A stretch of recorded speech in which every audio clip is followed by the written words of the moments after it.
Morning student, आज हम कक्षा 12 में साझेदारी पेढ़ी का वार्षिक हिसाब इसमें क्वेश्चन नंबर 9 करेंगे। तो पहले क्वेश्चन देखेंगे। पार्थिव और प्रिया एक साझेदारी पेढ़ी के साझेदार है।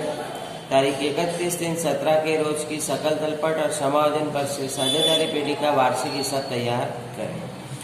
तो कक्षा 11 में आप व्यापार खाता, लाभानी खाता और पूंजी खाता पढ़ के आए हैं। यहाँ पे 2 खाता ऐड होगा, लाभानी वितरण खाता और साझेदारों का पूंजी खाता और साझेदारों का चालू खाता। लाभानी वितरण खाता और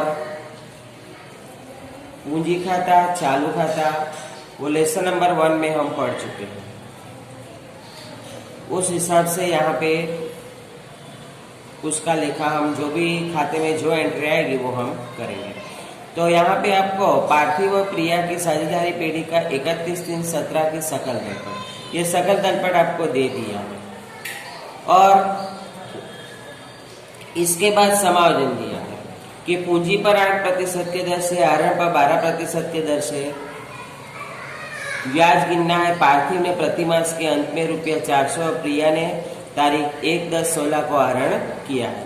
तो यहाँ पे समायोजन 1 दिया है, तो पूंजी और आहरण पे हम नंबर 1 डाल देते, मतलब हमको पता चले कि इस पे समायोजन है।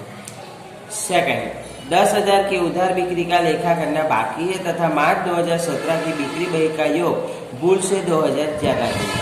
तो यहाँ पे हम बिक्री पे नंबर 2 करेंगे क्योंकि ये दूसरा समायोजन है। बिक्री है तो बिक्री है तो साथ में होगा। देनदार पे मतलब यहाँ पे लेना दिया है तो लेना पे हम 2 नंबर करेंगे क्योंकि प्रत्येक समायोजन की 2 एंट्री तो होती है। इसके बाद 2,000 अतिरिक्त डूबत ऋण अपलिखित करो, 5% डूबत ऋण अनामत का प्रावधान करो। डूबत ऋण दिया है तो फिर वापस लेना पे नंबर 3 करो, मतलब तीसरा समायोजन है। इसके बाद 4,000 का फिटिंग्स बेकार हो गया जिसकी बही में लिखना बाकी है। फिटिंग्स मतलब यहाँ पे फर्नीचर फिटिंग्स दिया है तो इसके ऊपर 4 नंबर दो। इसके बाद एक ग्राहक को संपूर्ण माल समय पर प्रदान न करने में करार में कोर्ट ने 4,000 चुकाने का दावा स्वीकृत किया, तो ये तो ऐसे ही हो जाएगा क्योंकि यहाँ पे कोई ऐसा ग्राहक दिया नहीं है। अदत मजदूरी 2,000 मजदूरी खाते लिखा है, परंतु अदत मजदूरी खाता सकल तलपट में लिखना रह गया है। अदत मजदूरी मजदूरी खाते लिख दिया, मतलब ऑलरेडी वो मजदूरी में प्लस हो गया है, लेकिन अदत मजदूरी खाता सकल तलपट में लिखना रह गया। तो उसकी जो है वो हम व्यापार खाते में उधार बाजू उसकी एंट्री हम करेंगे।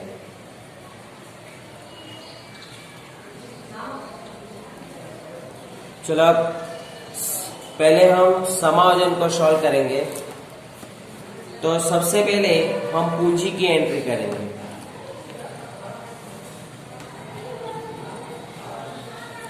तो पूंजी खाते की जमा बाजू लिखेंगे, पहले शेष आगे लाए।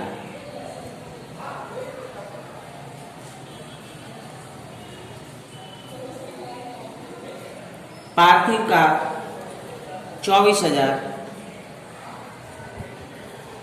और प्रिया का 16,000। इसके बाद पूंजी पर 8% के दर से और आहरण पर 12% के दर से ब्याज गिनना है। तो पूंजी खाते की उधार बाजू लिख देंगे हम आहरण खाते।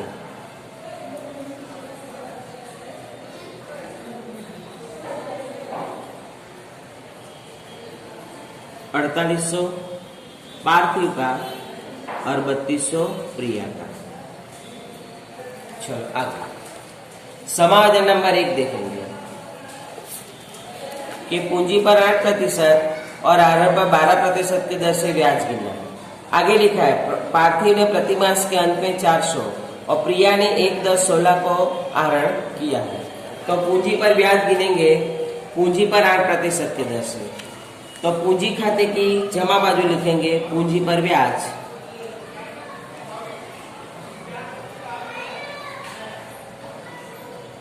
24,000 का 8% होगा 1920, 1,920, और 16,000 का 8% होगा 1,280। पूंजी पर ब्याज पूंजी खाते में जमा बाजू होता है और लाभानी वितरण में उधार बाजू। पूंजी पर ब्याज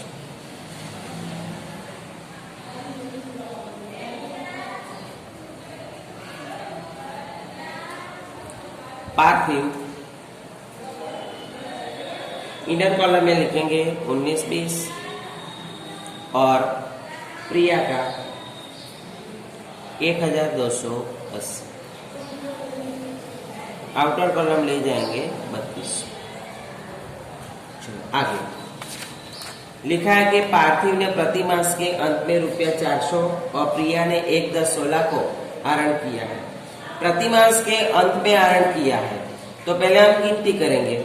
जब प्रतिमास के प्रारंभ में आहरण करते हो तो क्या लिखना, n बराबर क्या लिखना, प्रतिमास के अंत में आहरण करें तो n बराबर क्या लिखना, ये हमने लेसन नंबर 1 में देखा था। तो यहाँ पे प्रतिमास के अंत में आहरण किया बराबर, तो प्रतिमास के अंत में आहरण करें तो n बराबर होगा 66/12। तो यहाँ पे 400 रुपये का आहरण किया है तो 400 गुणा 12% के दर से ब्याज गिनना है। तो 400 गुणा 12/100 गुणा 66/12 तो आएगा 264। तो पूंजी खाते की उधार बाजू लिखेंगे आहरण पर ब्याज 264 रुपया। इसके बाद प्रिया ने 1/10/16 को आहरण किया था। प्रिया ने 1/10/16 को 3200 का आहरण किया, तो 3200 का आहरण किया, 1/10/16 को किया तो 1/10/16 से 31/3/17 तक टोटल 6 महीने का ब्याज गिना जाएगा। तो 3200 का 12% के दर से 6 महीने का ब्याज होगा 192। उसका दूसरा लिखा होगा लाभानी वितरण में जमा बाजू। ऊपर से एक लाइन छोड़ देंगे, शुद्ध लाभ शुद्ध हानि जो भी आएगा। तो यहाँ पे लिखेंगे आहरण पर ब्याज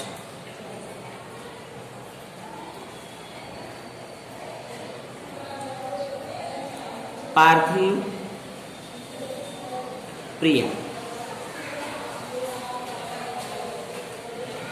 पार्थिव का होगा 264 और प्रिया का 192। आउटर कॉलम ले जाएंगे 456। आगे 10,000 की उधार बिक्री का लेखा करना बाकी है तथा मार्च 2017 की बिक्री बही का योग भूल से 2000 अधिक गिना।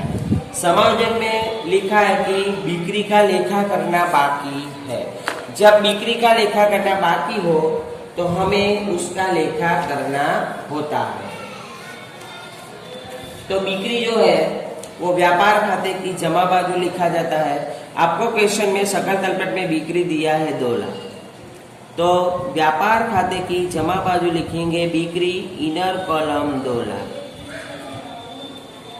इसके बाद लिखा है कि 10,000 की उधार बिक्री लिखना शेष है। लिखना शेष है तो हम उसको प्लस करेंगे, प्लस लिखना शेष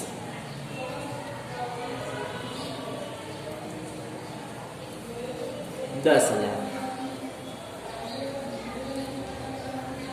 टोटल होगा 2,10,000। आगे लिखा है कि मार्च 2017 की बिक्री बही का योग भूल से 2000 अधिक गिना है। अधिक गिना है तो हम उसको घटाएंगे, माइनस योग ज्यादा गिना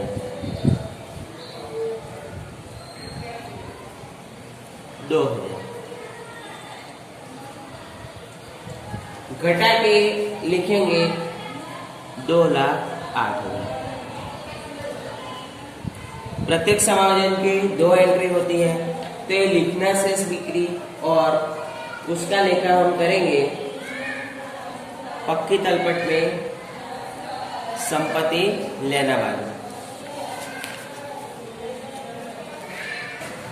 पक्की तलपट में संपत्ति लेना बाजू जब उसकी एंट्री करेंगे तो ऊपर स्थायी संपत्ति ये सब लिखा होगा, तो ऊपर से हम 5-6 लाइन छोड़ देते हैं और यहाँ पे हेडिंग मारेंगे चालू संपत्ति। चालू संपत्ति, चालू संपत्ति में हम लिखेंगे पहले लेनदार। लेनदार सॉरी देनदार। कोष्टक में यहाँ पे आपको दिया है लेना, इनर कॉलम में लिखेंगे 48,000। इसके बाद जो नहीं लिखा बिक्री है वो प्लस होगा, प्लस लिखना शेष विक्रय।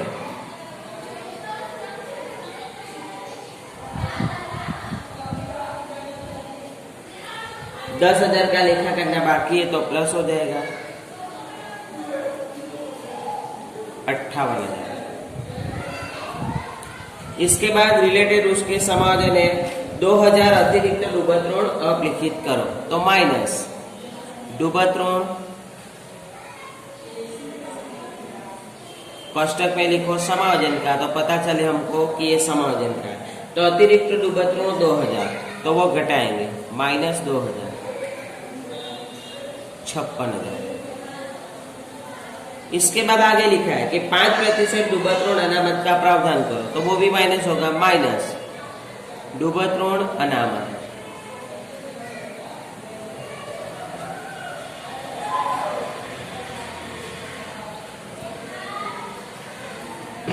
वो भी समायोजन का है, तो लिखा है कि 5%, तो 56,000 का 5% होगा 2800। घटा के आउटर कॉलम ले जाएंगे 53,200। उसकी दूसरी एंट्री लाभ हानि खाते में उधार बाजू।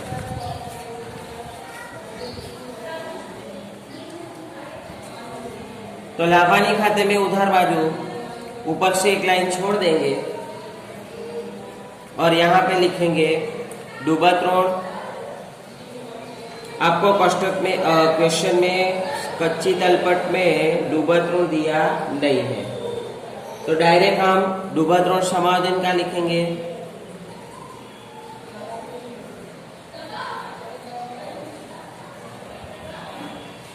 इनर कॉलम 2,000 प्लस डूबत ऋण अनामत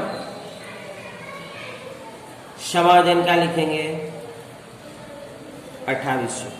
डूबत ऋण अनामत समायोजन का 2800, टोटल करके आउटर कॉलम 4800। इसके बाद समायोजन नंबर 4,000 का फिटिंग्स बेकार हो गया, जिसको बही में लिखना बाकी है। फिटिंग्स बेकार हो गया मतलब कि नुकसान हुआ है, तो फर्नीचर में से ये जो नुकसान है वो हम घटाएंगे। तो संपत्ति लेना बाजू ऊपर हेडिंग करेंगे स्थिर संपत्ति अथवा तो स्थायी संपत्ति, लिखा जाएगा फर्नीचर फिटिंग्स।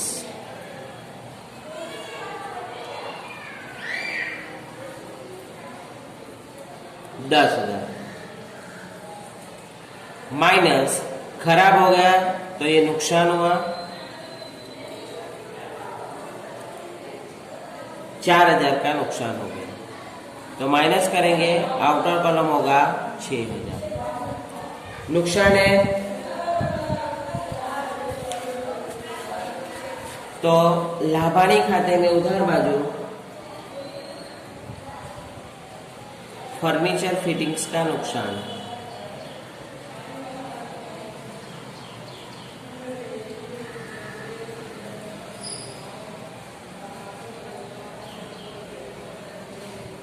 दो आगे एक ग्राहक ने संपूर्ण माल समय पर प्रदान न करने से कोर्ट में 4,000 चुकाने का दावा स्वीकृत किया। तो ये दावा स्वीकृत किया मतलब कोर्ट ने चुकाने का आदेश दिया है, तो ये भी नुकसान है। तो लाभानी खाते की उधार बाजू लिखेंगे करार भंग का नुकसान, करार भंग का नुकसान 4,000। इसके बाद नुकसान है तो पूंजी दायित्व बाजू लिखेंगे, ऊपर से 4-5 लाइन छोड़ के लिखेंगे करार भंग का दावा,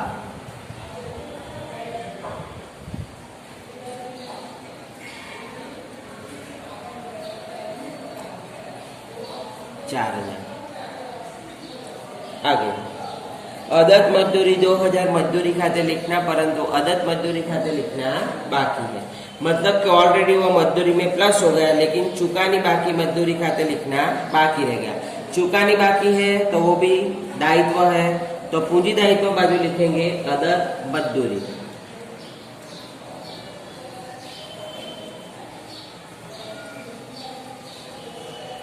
दो मतलब समाधान पूरा हो गया।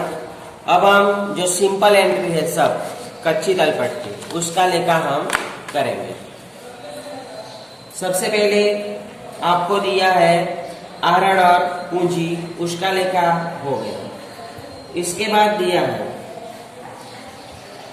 कि खरीद की शुद्ध लागत, मतलब कि आपको खरीदी दिया, व्यवस्थित खरीदी दिया, तो व्यापार खाते की उधार बाजू लिखेंगे व्यवस्थित खरीदी,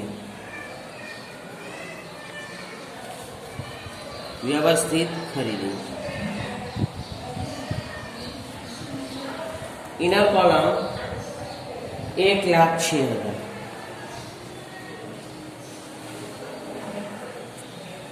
कच्ची तलपट में जमा बाजू लिखा है नमूने के रूप में बांटा माल। कोई भी अन्य तरह से माल की जावक होती है तो वो खरीदी में से घटता है, तो माइनस नमूना के रूप में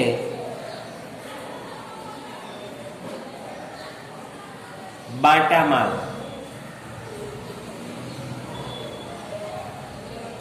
2,000।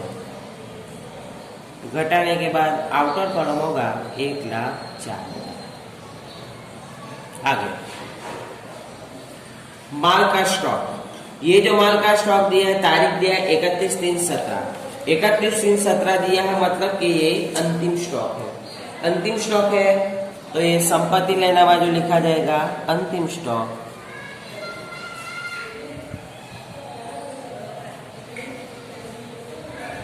$28,000। इसके बाद लेना, लेना मतलब देनदार का लेखा हो गया। इसके बाद मजदूरी और वेतन, जब मजदूरी और वेतन आए, मतलब मजदूरी शब्द पहला आए तो उसका लेखा व्यापार खाते में होता है, अगर वेतन और मजदूरी आए तो उसका लेखा लाभ हानि खाते में होता है।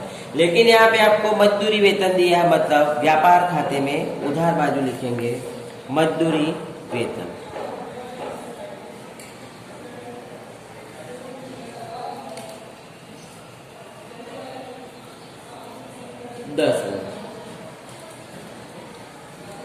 आगे व्यापार खर्च, कोई भी खर्च हो वो लाभ हानि खाते में उधार बाजू होता है, तो लाभ हानि की उधार बाजू व्यापार खर्च 16,000। इसके बाद मकान, मकान जो है वो स्थायी संपत्ति है, स्थिर संपत्ति है, तो स्थिर संपत्ति के हेडिंग में ऊपर लिखेंगे मकान। रकम है 50,000। इसके बाद फर्नीचर फिटिंग्स का लेखा हो गया। इसके बाद है ऑफिस साधन, उसका लेखा भी वहीं पे ही होगा, ऑफिस साधन 4,000। इसके बाद पैकिंग सामग्री का स्टॉक, ये चालू संपत्ति है, संपत्ति लेना बाजू ही लिखेंगे पैकिंग सामग्री स्टॉक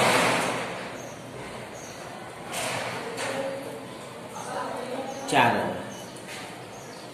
इसके बाद रोकड़ से उसका भी लेखा संपत्ति लेना बाजू, क्योंकि वो चालू संपत्ति है, रोकड़ से 2। अब हम देखेंगे जमा बाकी तो बिक्री, बिक्री का लेखा हो गया। इसके बाद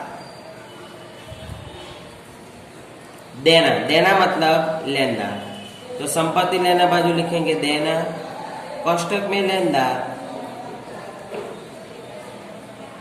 रकम 30,000। इसके बाद नमूना के रूप में बांटा माल उसका लेखा हो गया। बैंक ओवरड्राफ्ट, तो बैंक ओवरड्राफ्ट बीओडी उसका लेखा भी पूंजी दायित्व बाजू होगा, टोटल है 14।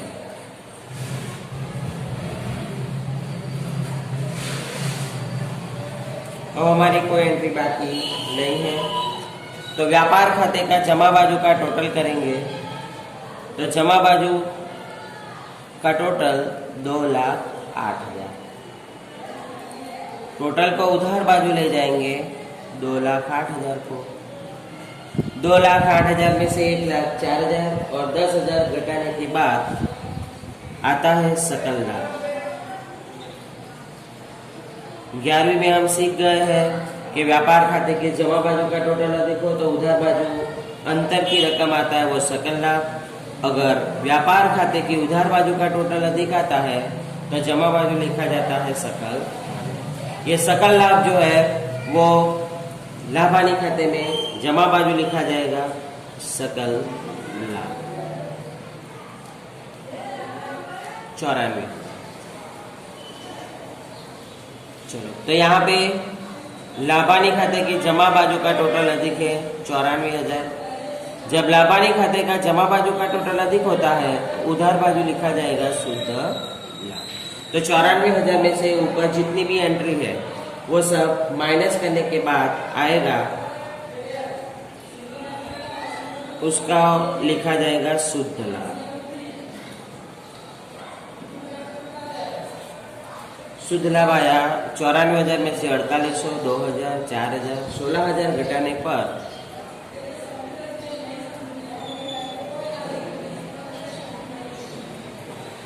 आंसर आएगा 65,200। ये शुद्ध लाभ आया है तो उसको हम लेके जाएंगे लाभानी वितरण में जमा बाजू। तो लाभानी वितरण की जमा बाजू लेखा होगा शुद्ध लाभ 65,200। अब लाभानी वितरण का जमा बाजू का टोटल करेंगे